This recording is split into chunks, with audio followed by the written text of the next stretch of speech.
Now, I'm going to talk with you about our trust services. Our trust services are provided by a team of financial professionals. We serve a variety of trusts, from family trusts to education trusts, but we primarily specialize in special needs trusts. We do accept both standalone and pooled special needs trusts. We have our own pooled special needs trust here. If you want to learn more about the differences between those types of trusts, I will talk more about that in a different portion of these videos. In addition to serving a variety of trusts, we can also serve trusts with a lot of different types of language and arrangements in them. For example, we can accept trusts where there is a trust protector named, or where we're serving as co-trustee with a family member or other representative. We can act as successor trustee, where we become trustee after a family member who is the acting trustee passes away or resigns. Please note, for these types of situations, additional planning and discussion are needed to make sure that we're all on the same page and expectations are clear and documented. As trustee, our role is to serve in a fiduciary capacity. This means we have a duty to the beneficiary of the trust to act in their financial best interests at all times. Our duties include communicating with the beneficiary and their representatives. They also include following the language of the trust, adhering to the highest standard of ethics, and understanding the law and regulations. We need to ensure that trust taxes are filed and that we're maintaining a budget for each trust. We also must have each trust invested responsibly according to trust investing guidelines. We do have two key partners that we work with for our financial advising. One is primarily for our pooled trusts, and the other is primarily for our standalone trusts. We do have final say over how the investments are managed, but these partners advise us and we communicate very closely regarding the portfolios and asset allocations. These relationships offer a lot of benefits and personalized service. Both of our preferred partners for financial advising are specialists in investing and financial advising for individuals who have special needs. We really do prefer to work with these partners because we already have established systems for doing so. But we can sometimes accept keeping a trust invested with a financial partner that the family already has a close relationship with. Typically, we do that in cases where there's a very strong family preference for us to keep the money invested with their advisor. In order to be able to do that, we have to feel confident that that advisor is providing good service at a good price. Keep in mind, we have that fiduciary duty to look out for the beneficiary's best financial interest. So that is something we're going to be keeping an eye on. So when I cover all of these responsibilities, the key person on our team who would be overseeing them is the trust administrator. Whenever you open a trust with us, you will be assigned to a trust administrator. The trust administrator is the first point of contact for everything related to your trust. That way, you have someone who is the expert from A to Z on your trust. This is the person that you know that you can reach out to and you can build a relationship with. One of the first things that your trust administrator will want to do is to ensure that an initial trust plan is written and documented. The initial trust plan is intended to capture your goals, priorities, and wishes for the trust. The actual trust document is the legal document that is legally binding. The trust plan is a more informal narrative where you can give input on how you want your care to be managed and how your funds will be utilized. Next, I want to talk to you about disbursement requests.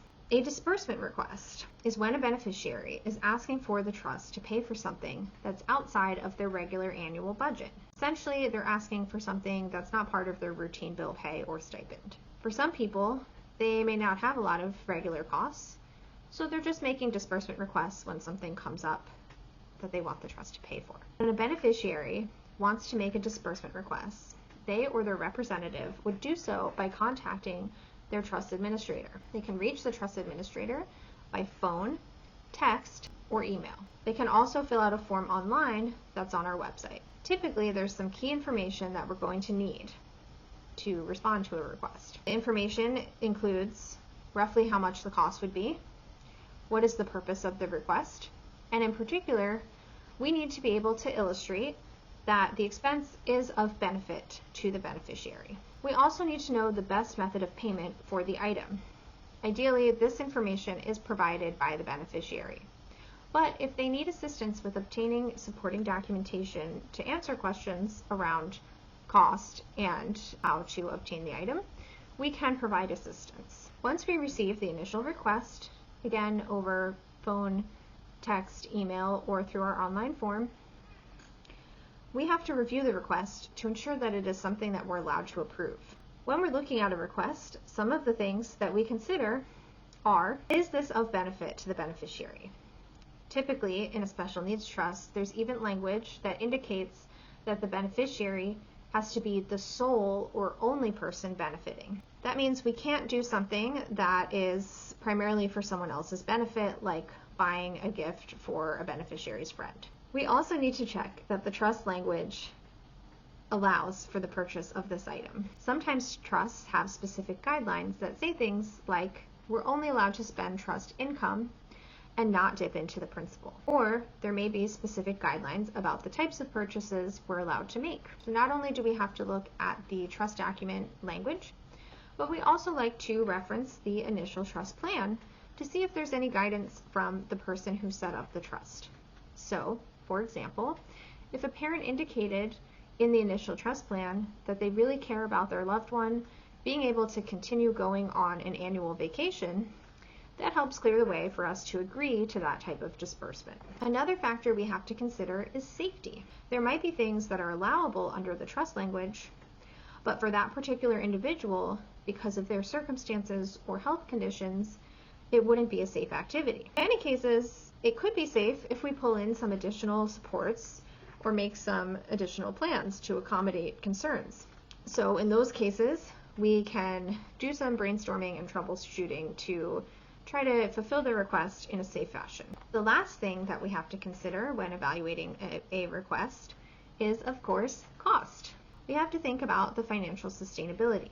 Is this something that is going to dramatically affect the trajectory of the trust? When we look at cost, we're looking at it in the context of the overall financial goals of the trust. Some trusts are intended to have longevity and last for a beneficiary's entire life. Others may only be meant as a kind of investment in the immediate to help get them to a better situation, particularly if it's a small amount of money that won't be able to last their whole life anyway. We're going to consider if the request is something that is going to work counter to the goals of that particular trust. When we're thinking about that aspect, we want to include the beneficiary in those conversations.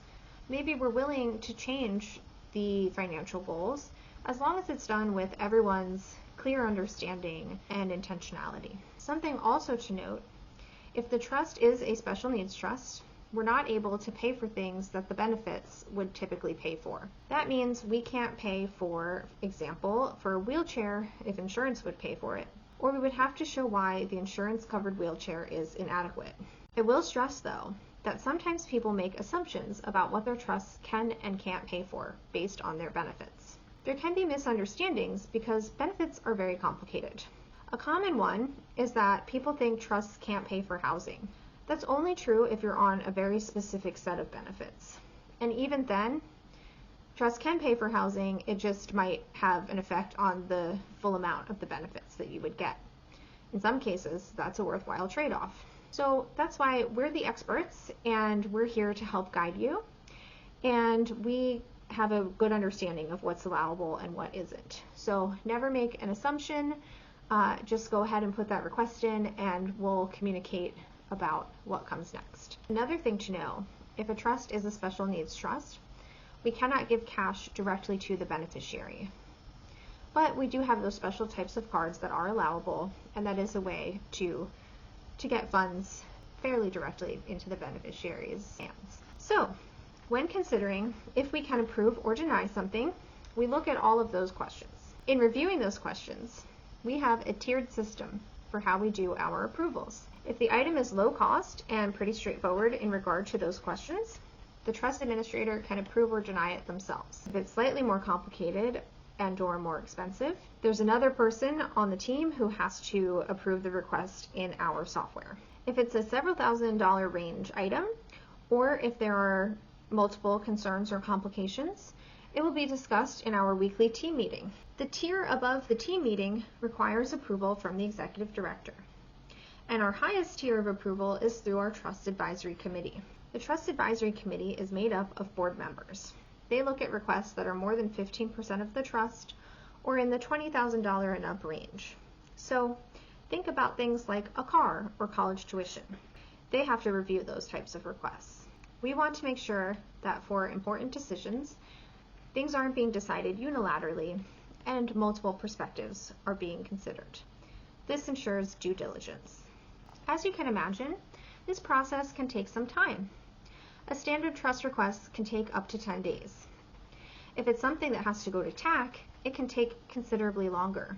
We do try to accommodate urgent requests if it's conveyed to us that the request is urgent. In those circumstances, we will try to respond within 1 to 2 business days if possible. If we do approve a request, there are a variety of ways that we can order the item or purchase it. We can use our credit cards and have the trust reimburse us. We can mail a check directly to the vendor. We can put money onto the client's TrueLink card, or we can reimburse a family member. I do want to emphasize here that we really frown upon reimbursing family members if they went ahead and paid for something before asking us. It's really only for situations where the simplest way to get the item is if someone else is purchasing it directly in person and then we pay them back for it. But in those cases, it does have to be discussed with us ahead and pre-approved. We don't want anyone to get stuck holding the bag for something that turns out the trust is not able to pay for. Lastly, most trusts have language that protects the trust from being obligated to pay any kind of debt.